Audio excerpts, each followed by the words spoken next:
Wow. Tyson Fury's sparring partner and friend who killed somebody says he and Tyson Fury laughed at the dent in Wilder's head. What up, Fight World? It's your boy Ego, and I'm back with some more boxing. Make sure you smash the like button. Also subscribe to the channel for the latest and greatest in boxing. If you want to become part of the gang, notification gang, please hit the bell icon. Shout out to the super chats, channel donations, the Venmo donations, the Cash App, and the Patreon family. We working. Head over to Patreon. We're having fun over there, and the link is in the description. Or you can become a YouTube channel member. And that's just hit the join button below. Now, this is literally getting crazy. Let me give you guys the backstory. So somebody from Ego's Army sent this video, and it was about a Tyson Fury sparring partner. The link will be in the description so you can watch it. And it was like a friend and sparring partner of Tyson Fury who says that he had already spoke with Tyson Fury on the matter, the claims from Marcellus Wilder, basically GLOVEGATE 2.0. And he said him and Tyson Fury shared a laugh over the claims from Marcellus Wilder and the GLOVEGATE, you know, the whole GLOVEGATE scandal 2.0. And they laughed at the dent in Wilder's head. And I'm just going to paraphrase. You can go to the link if you want to watch the video. His name was Ty Mitchell. This is the sparring partner. It looks like he's in his vehicle or whatnot. And, you know, I'm watching the clip, and I skimmed through it to see what he said. And you see the title of the video was like, it's towards the end, just in case you guys want to go straight to that. So I'm skimming around looking for the part, and then I find it. And he said Tyson Fury and him shared a laugh over it. And of course, Tyson Fury left a dent in Wilder's head because he's a 19-stone man and Wilder's an idiot. You know, these are the types of things. I'm just paraphrasing.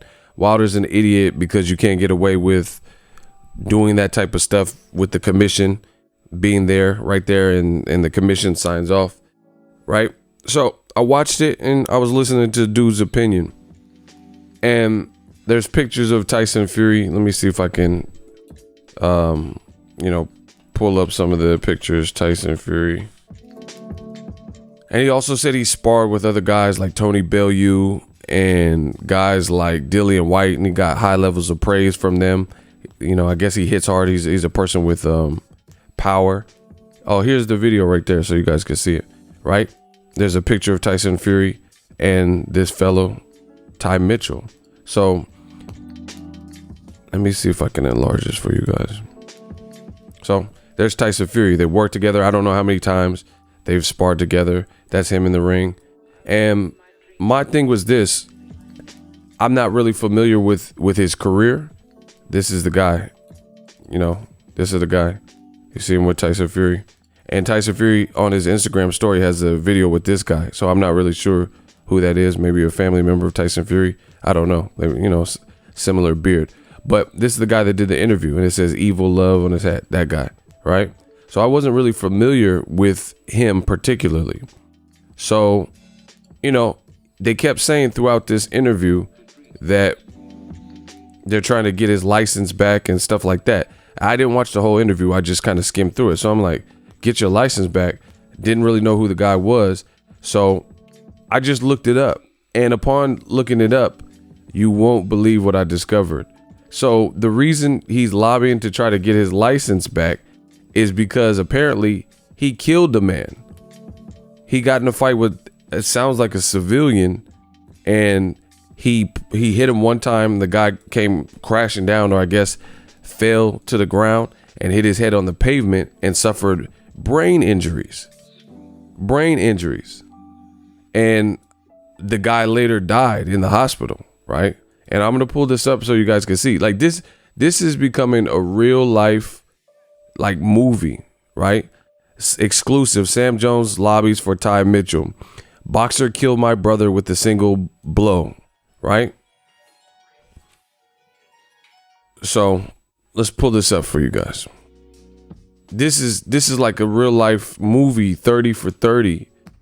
So all I was doing is just trying to see why he lost his license or what he was doing. I didn't know if he failed a drug test or what. And then you'll see. Boxer killed my brother with a single blow. Now he's fighting again. So the family of the victim that died right now is angry. They're angry because they're saying, how is he able to make a living? And he struck my brother and it ended up killing. Let's get to it. Says the family of a student killed by a single punch from a boxer during a row in the street today criticized his return to the ring. The guy's name is Jag Dip. I'm not good with names. So Jag Dip, we'll call him Jag, 19 from London, died after he was hit by Clifton Ty Mitchell, who has sparred with ex-champion Tyson Fury. So, confirms the picture and stuff. During the Leeds University night out in 2011, the student suffered a serious brain injury when he fell and hit his head on the pavement outside a Subway restaurant in the city. He was taken to the hospital with a fractured skull and bleeding on the brain, but he died 5 days later. Ty Mitchell, 28, so he was almost 10 years older than the dude, from Derby, was jailed for 7 years for the manslaughter of Randhawa, right? Who was studying English and hoped to become a journalist. This is the guy that lost his life. He has since been released on license until December 2021. So I don't know if that's, I guess that's like a probation. A report found he breached bail conditions imposed for another violent offense 24 times in 5 months before the fatal attack, including by boxing. So the whole prison system is different in the UK. He has been denied a professional boxing license by the BBBFC since his release, but is fighting in other bouts. Mr. Randhawa's family from West London believe Mitchell should face a blanket ban from the sport. Posts on social media show he has been fighting in bouts organized by the European Boxing Federation, EBF, most recently this month. Randhawa's sister said that all Jag's hopes and dreams have gone because somebody who had these boxing skills used them on normal people. He should lose the privilege to do something he loves because he can't control himself. My brother wasn't violent. He had no previous convictions, which is absolute contradiction to Mitchell. So I guess he had priors. Tyson Fury spoke with a raspy voice for nearly 2 years after being, oh, wow, this is a real life movie. Remember when Tyson Fury had that thing where he like, a message to the weightlifter, Anthony, I'll fight you in your backyard, and his voice sounded crazy? That's the guy that did it. Okay, so he got some power. Tyson Fury spoke with a raspy voice for nearly 2 years after being struck in the throat by Mitchell during the sparring session.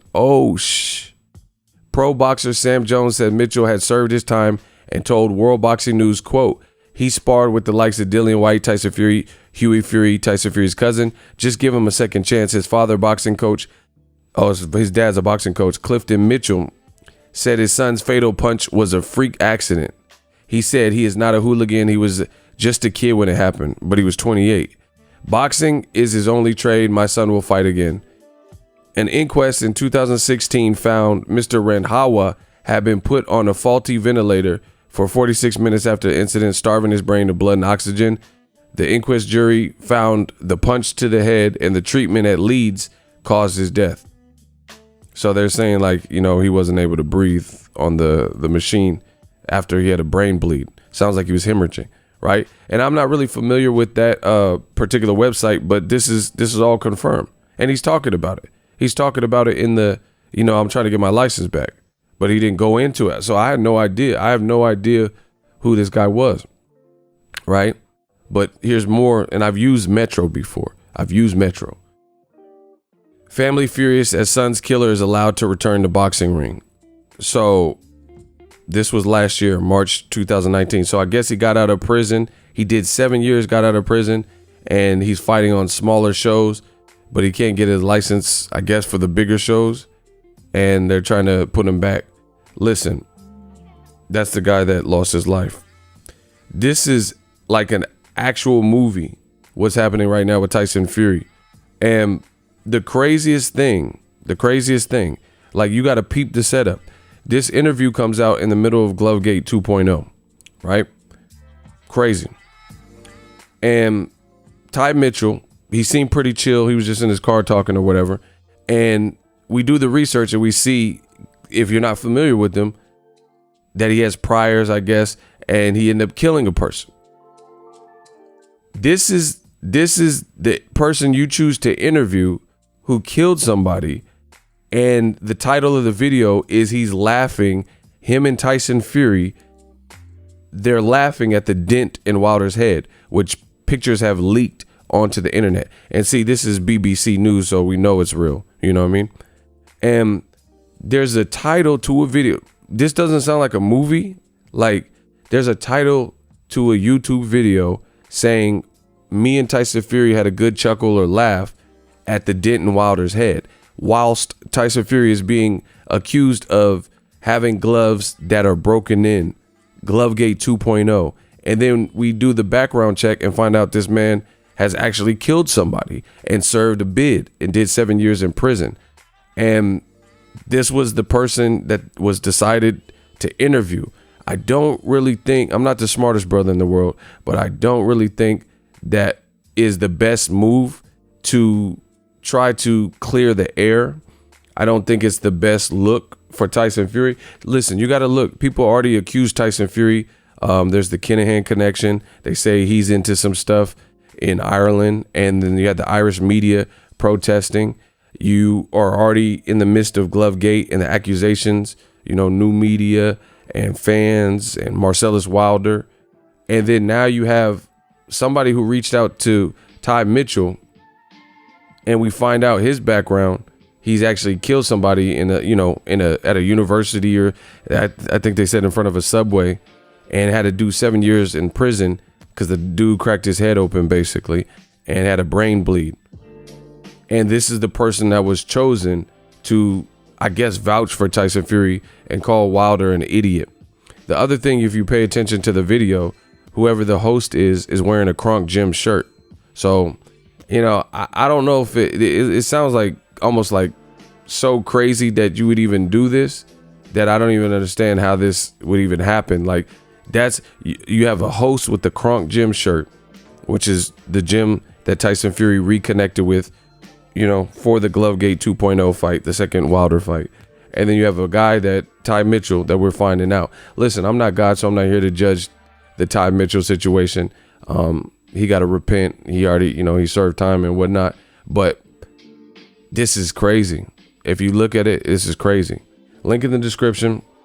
Let me see what this is. Jag Deep, anger over killer's boxing return. And he's trying to get his license back. I just don't feel like the moves are really smart. Like, because it sounds like the Ty Mitchell dude has some talent. I don't know if it's at a domestic level or if it's higher, because he said he sparred with Buatsi, Dillian White, and Tony Bellew, and the champion right now, Tyson Fury. And it sounded like he got some pretty good marks from the different people who sparred him.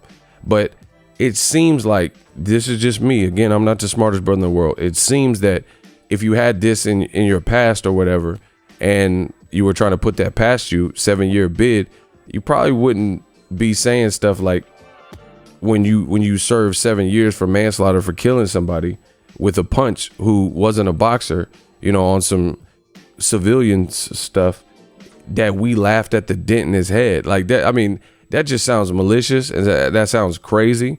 I want to know in the comment section what you guys feel, and we'll see. You know, we'll see what happens. But it says his family says Mitchell's, quote, fists are weapons, as they found out he is now fighting in white collar bouts. Mitchell's father, who's the boxing trainer, says he has served his time. So we'll see. You know, we'll see what the next thing is if he gets his license back. But I don't even understand why this would even be like set up. Like, why would you? Me personally, I would just tell the man to chill. But he's telling like, hey, so this is who Tyson Fury is, you know, in cahoots with, basically. So link in the description. Let me know what you guys think. I don't think this helps Tyson Fury's case with the GLOVEGATE 2.0. You know, people already had questions before, and then now we're finding this. So some things are probably better left unsaid. That's just my personal opinion. Let me know what you guys think. Watch the video. That's all I got to say. Use the link in the description, ESPN Plus. Get ESPN Plus, home of a lot of original content. They got archive fights, boxing, UFC. They got documentaries. They got one on Bruce Lee, Lance Armstrong, Mark McGuire, Sammy Sosa, Dennis Rodman, 30 for 30. Tyson Fury's life right now is looking like a 30 for 30. But check out the video. And it does help the channel when you guys use that ESPN Plus link. But this Tyson Fury thing is looking like a full-blown movie, man. It's looking like a real documentary where almost a soap opera. As the world turns, you really don't know what the next thing you're going to find out is. You know, this Ty Mitchell guy is in the car saying we laughed at the dents in Wilder's head, and Tyson he's 19 stone, so that type of thing will happen. And then we find out he served almost a decade, you know, on a prison bid for manslaughter. I just don't think this helps Tyson Fury's case, people. But let me know what you guys think. Drop your thoughts in the comment section. As always, hate, comment, and subscribe. Till next video is Ego, signing off. So if you enjoyed this video and want more content like this on the channel, you can show your appreciation by going to the PayPal donate button or the YouTube support button, and you can donate any amount that you feel is equivalent to the value of this video. Much more to come. Thank you guys for your support. Boxingego, the future of boxing.